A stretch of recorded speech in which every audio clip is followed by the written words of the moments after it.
Hello out there. Welcome to Pcgtv Sports Time with Jerome.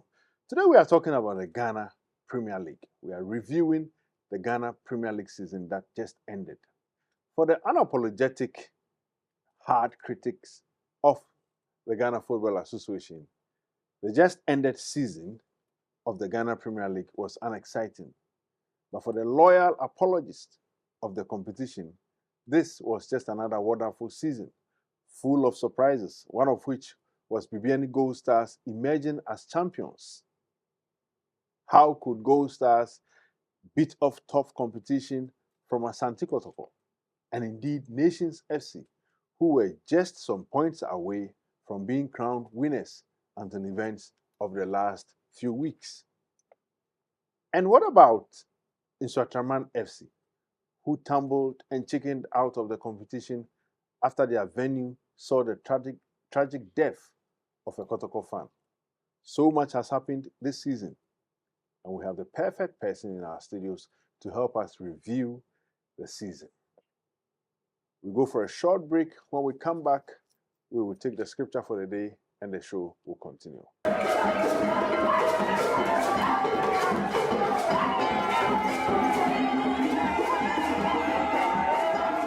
Welcome back. For our scripture for today, we go to Deuteronomy chapter 31, verses 6, where it says, "Be strong and courageous. Do not fear or be in dread of them, for it is the Lord your God who goes with you. He will not leave you or forsake you." Deuteronomy chapter 31, verses 6. That saith the Lord. We'll go for another break. When we come back, I'll introduce our guest for the day.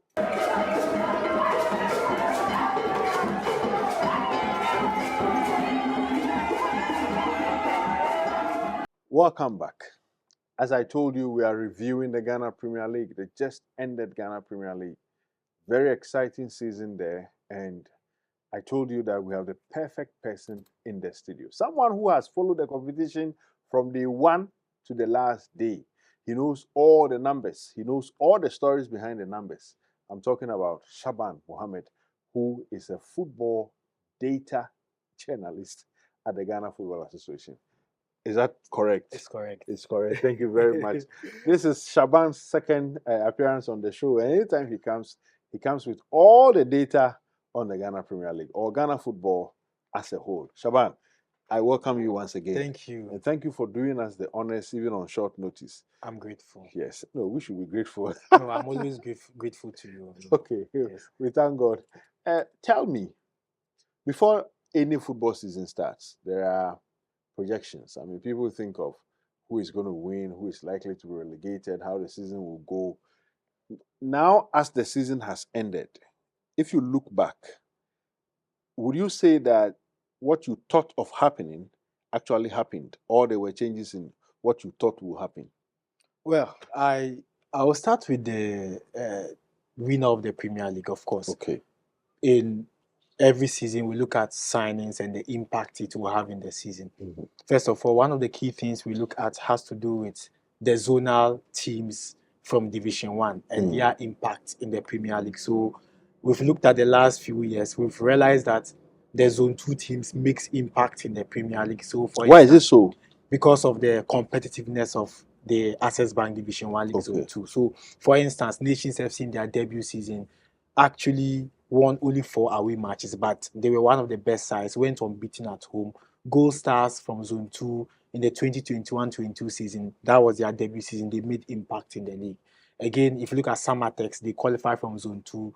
In their second season, they were league winners. So, of course, the impact of the Zone 2 teams, we look at it. Then we look at the big teams. It's obvious that anytime you are doing projection, you need to factor Heart of Oak and Kotoko because they have a lot of impact. They have the numbers, and that if they want to win the Premier League, you have to consider what they will do. Now, one of the key things as a statistician I focus on has to do with the history and the permutations of the league. And I've got to realize that in every season, since we moved from the 16 teams to 18 Premier League teams, the club that will win the league has to get 60 points. I see. If you have 60 points, the remaining number of points you add to the 60 becomes a bonus. Okay, so what if you have two clubs having 60 points? This is the first time it's happened. Oh, I see. We have two teams having 60 60 points. points. And so, and The even first time since when in the history of? since we moved from 16 to 18, it means from 2020. Oh, okay. Yes, so from 16 to 18 teams, it is always the winner having 60 or plus, because Kotoko won the league with 67 points, the most points accumulated as champion since we moved to 18 Premier League teams. Now, the second best team of winning the league with more points is Gold Stars. They have 63 points.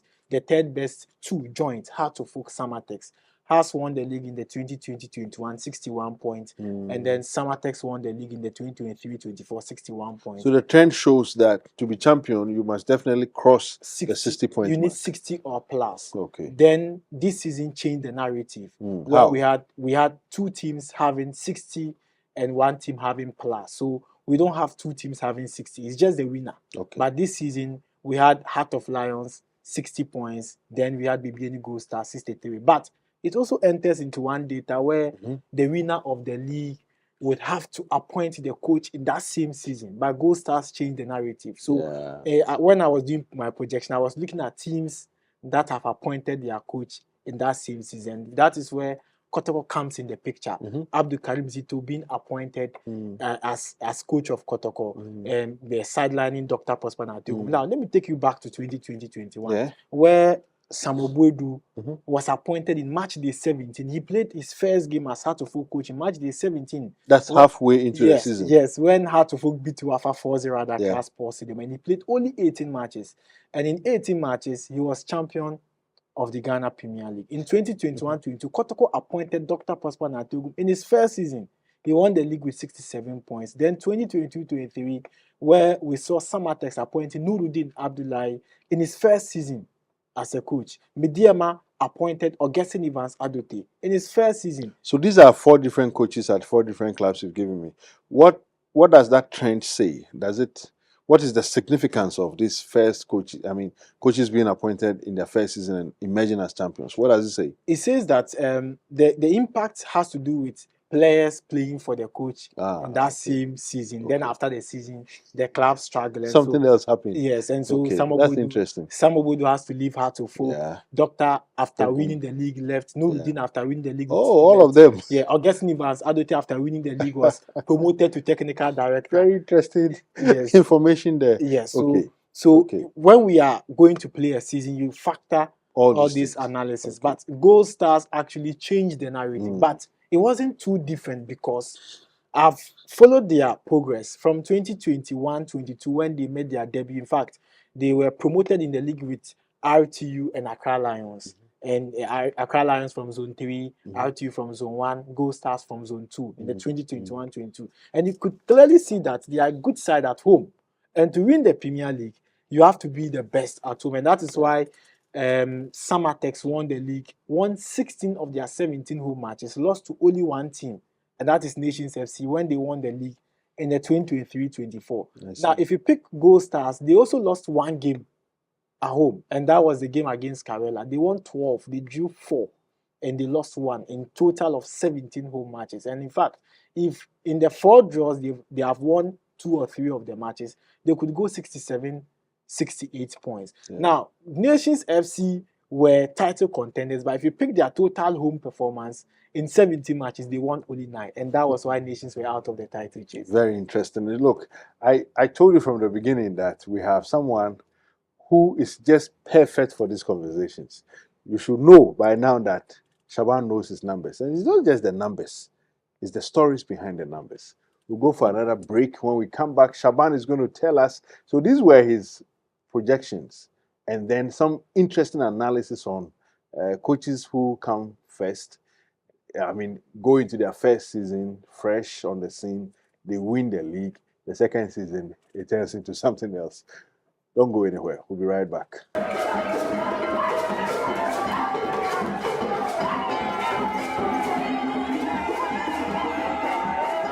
Welcome back. Still with me in the studio is Shaban Mohammed, who knows the Ghana Premier League so much more than even some of us. Because look, he churns out the numbers from very interesting scenarios. So, Shaban, tell me, these were your projections. Were you surprised that Kotoko didn't win, Hearts of Oak didn't win, and even Nations, who were close to winning it, also didn't win? I went to BBN Gold Stars. Well, so in the course of the season, I was looking at Gold Stars' performance, Kotoko, Nations FC, and for me, Nations FC booted their chance of winning the league because of poor performance at home. I see. Because last season they were the best home side unbeaten at home. In fact, they went 20 matches unbeaten until they lost to Brooklyn Chelsea at home. Aside that, we thought they could do that this season and improve on their away performance. So if you look at this season, they won a total of 8 away matches, which is a huge record. Yeah, because last season, when Samatex won the league, they did not even win 5 away matches. Hartlepool won the league, they won 6. Kotoko won the league, they won 7. But Nations did not win the league, they won 8 of the matches. 8 is a lot. Yes, a lot. Now, if you look at the total points amassed, if you take out that points deduction, they would have had 60 points. And winning 9 of their 17 home matches, if they have won about 13, they would have been champions with about 67, 68 points. Now, last season, surprisingly, they won 4 away matches, scored 4 away goals. But this season, it was a different situation. But maybe the coach was focused on improving away and not improving at home. Now, if you look at Kumasa Santi Kotoko, they also lost the league title after going 4 consecutive matches in a row without a win. And that happened twice in the season. It happened once last season under Dr. Prosper at Togo. And of course, the last team to have ended that thing was Nswatrem. And this season, proud today going total of 10 matches unbeaten at home. They lost consecutively at home to Nations FC, and then Hartlepool was a time that they changed their situation, beating Hartlepool 1-0 at the Babaya.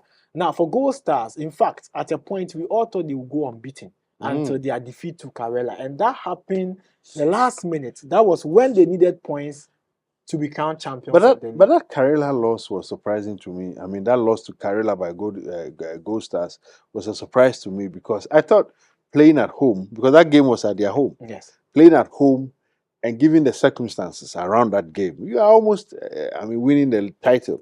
And that's the time you lose your match. It didn't come to me as real. But then you also look at the fact that Karela was also in some hot waters and needed points.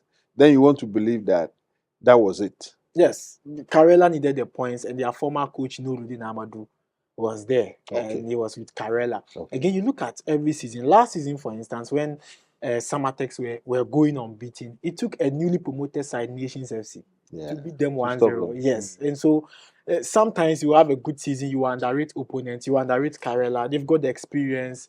Ajiman, the Fatal Mohamed, has got every experience to Ishmael Dede. They've got the quality. Unfortunately for them, what they lack is consistency from the part of technical side, and that is why Karela really struggled. For me, I think they are one of the good sides. But for Gold Stars in the first round, we could clearly see that they had the path to play. And so, if you look at the number of times Gold Stars went on top of the league to win, was 8 times. They go 8 top. times. Yes, they go top. Kotoko comes. We see Mediama trying to go top at a point in time. Beginning of the season, Mediama tried. Kotoko took over. We saw Nations FC going top. Heart of Lions went top of the league 3 times. Nations went top of the league 2 times. But the league champion went on top of the league 8 times. The last one was when they will go ahead to. If I'm to look at it from the point of view of, let's say, number of weeks, it means that after every 3 match days, they were going on top. They were going on top of the league. That's impressive. I mean, this is not something you see happening. I mean, until you sit back and look at the numbers. Yes. That's why I tell you, Shaban knows his numbers. Okay, so outside of these themes I've mentioned, Kotoko, Nations, BBN Gold Stars, and maybe Hasofo, what of Heart of Lions? Because they appeared to have been in the top 4 rank for some time. And there was an interview I listened to where Bashir was saying that some people have written them off. They just want to be in the league. And I said, no, if you know Bash very well, he's just, taking it cool, playing mind games. But if he gets the opportunity, he's going to nail them.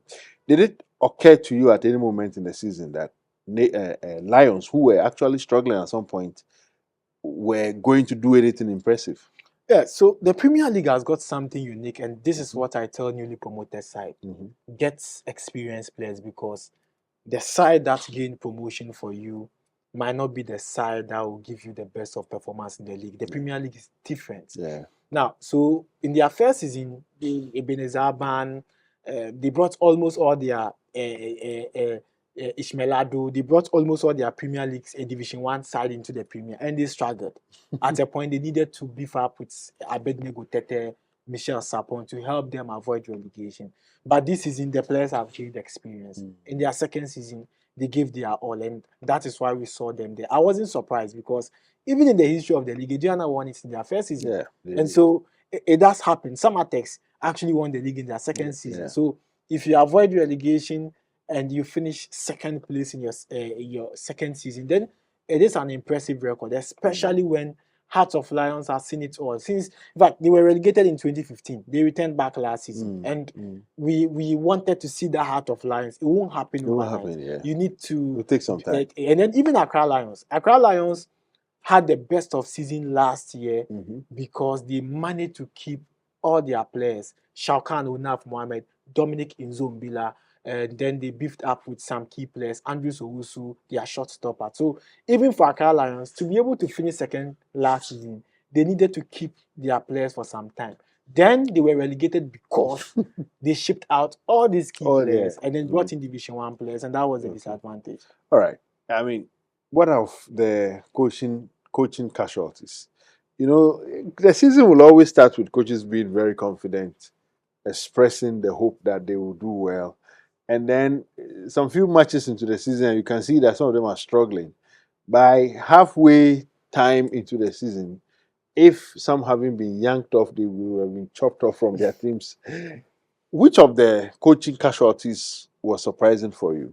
Well, a lot of coaches left. A lot of them. And among the 18 teams, only 8 teams kept their coach. So 10 sacked coaches. And some of them sacked coaches twice, 3 times. Young Apostles sacked 3, 11. I see. Legon City sacked 3 times. And it also had an impact on their position. I see. In the league table. So the more you sack coaches, the more you struggle. Really? Yes. Okay, so then they weren't sacking and getting better. No. They were sacking and getting worse. Mediama started well. They sacked Capo. And then the next coach took over. They were struggling. But I thought Kotoko sacked and got better, or? No, Kotoko sacked and did not win the league because Kotoko were expected to win the league. And the teams that kept their coach performed. For instance, Gold Stars, Frimpong Manson, he was in charge in the second round last season. Then he played his full season this year. Hartofuk Watara wasn't sacked. He played the entire season for the club.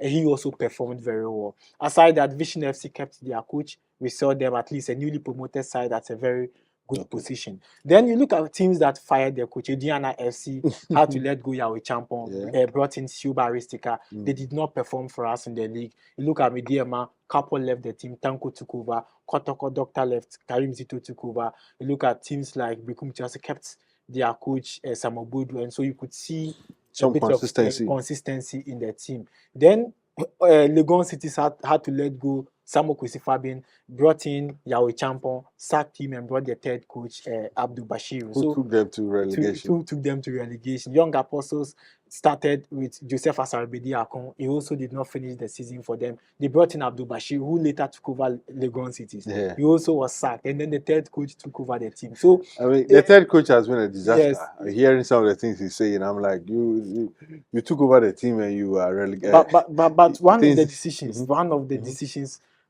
of letting go a coach that was a surprise to me was Doctor.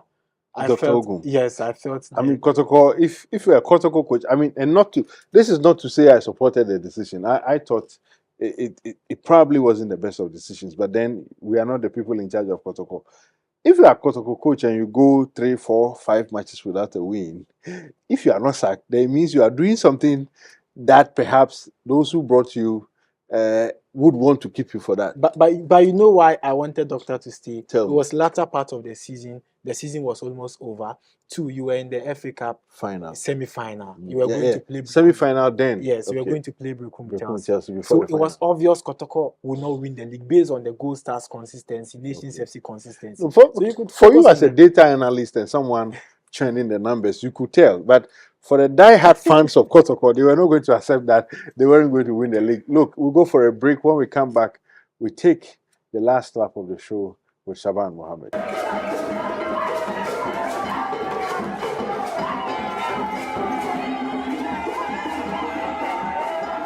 Welcome back. So before the break, Shaban was talking about the fact that he was looking at the numbers and could tell that Kotoko wasn't going to win the league, even if Ogun was sacked. And indeed, Ogun was sacked. They still didn't win the league. And I'm saying that for you, you are an analyst. You are looking at numbers, situations, circumstances, events, and projecting or analyzing on the basis of that. The fans, even if they have that information, they wouldn't want to be bothered by that. All they want to see is the league. Let's put Kotoko aside. I think Hearts of Oak too were interesting with particular reference to their coach. I thought Ouattara would be able to stabilize the Hearts of Oak front. It doesn't look like he was too successful with that. Well, Was he? he had a good season based Oh, on numbers. I see. Yes, on paper, Ouattara has had one of the best seasons at Hearts of Oak. Let me take you back to when Hearts won the league. Mm-hmm.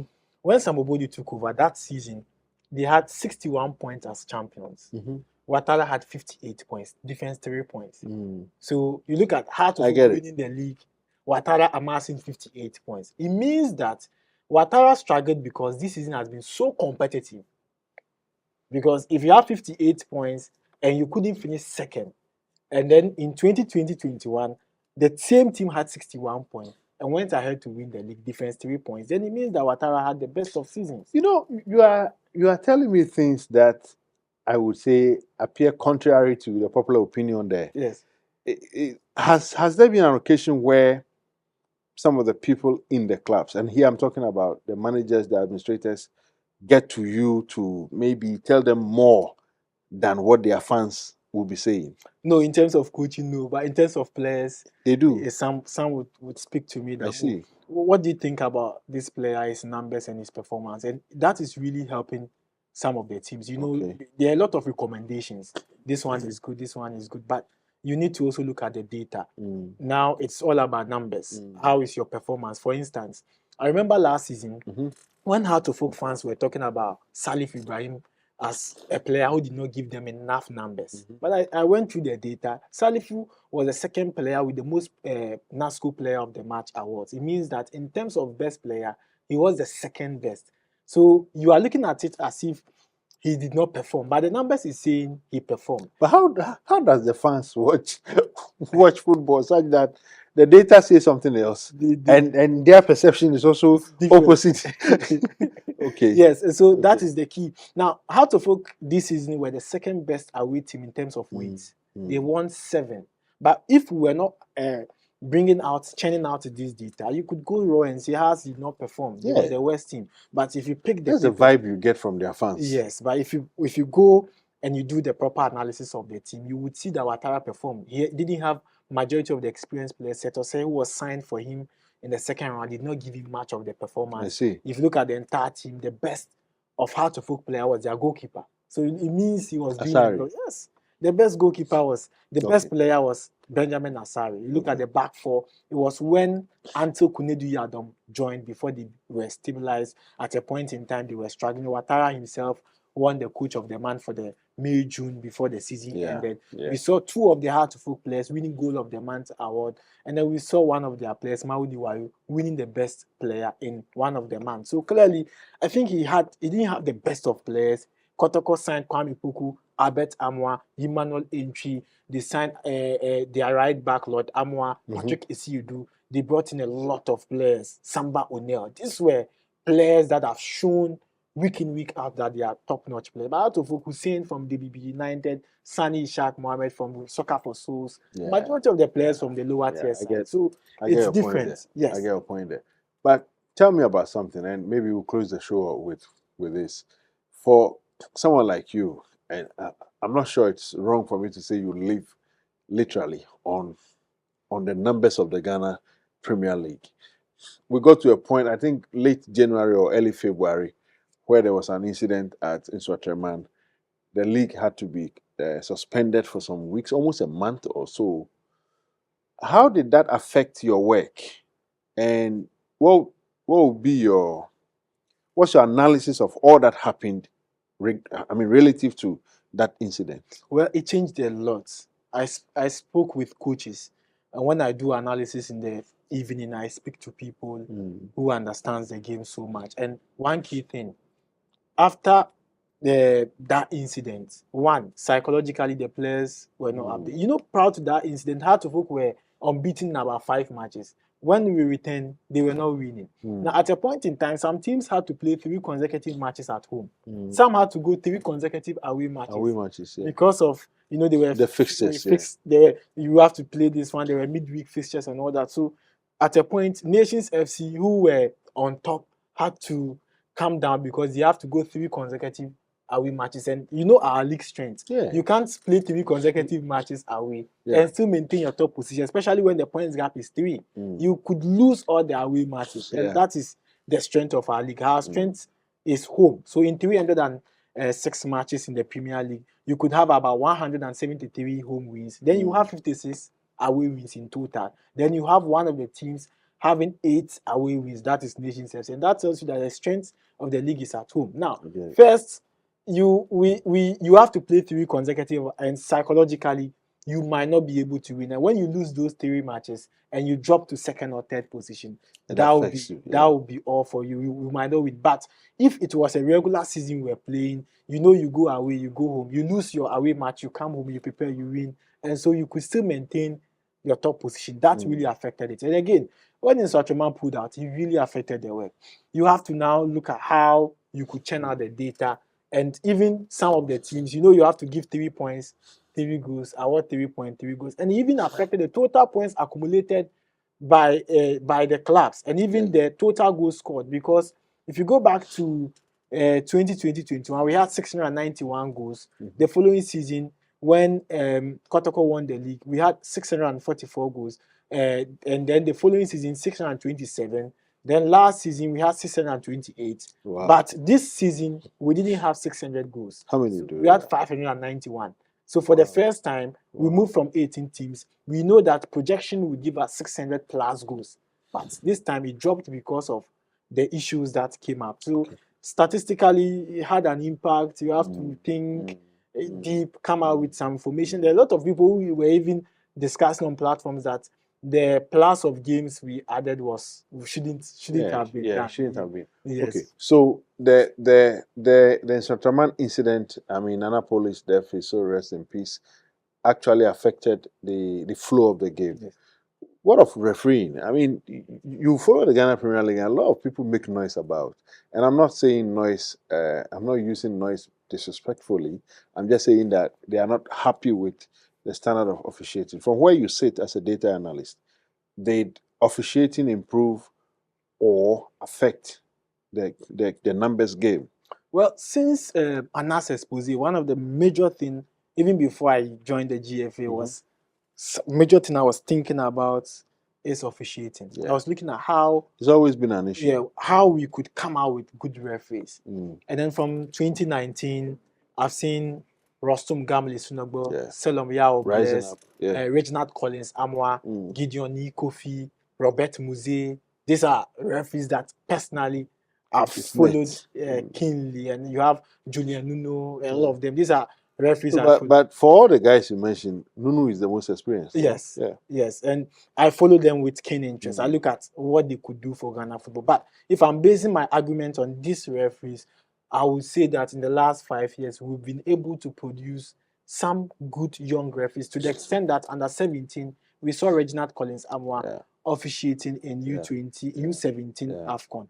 Now, aside that, there are other ways of people, people are looking at it in a different perspective, but I'm looking at it at where young referees have been given the opportunity to officiate and they delivering. Maybe we should look at adding some other gadgets to improve officiating. Some of them could be basic errors, and you need 3 seconds to make a decision. Yeah, of course, even less. I mean, we sometimes have the opportunity to review the referee's performance, but he doesn't have until the game is over. Yes, so we watch the replay. Some of us are watching the games at home. Sometimes I watch the games at home, and so I'm able to see replays. And then I said, no, this is a good decision. But the referee would have about 1-2 seconds to make a decision. So maybe we should help these young referees who have been. We shouldn't discourage them. Anytime I meet them, I say, look, me myself, I got the opportunity to be where I am because of the efforts I'm putting. I'm sure you also want to get to the top, and so you need to be very careful with your decisions. And so I think some of them have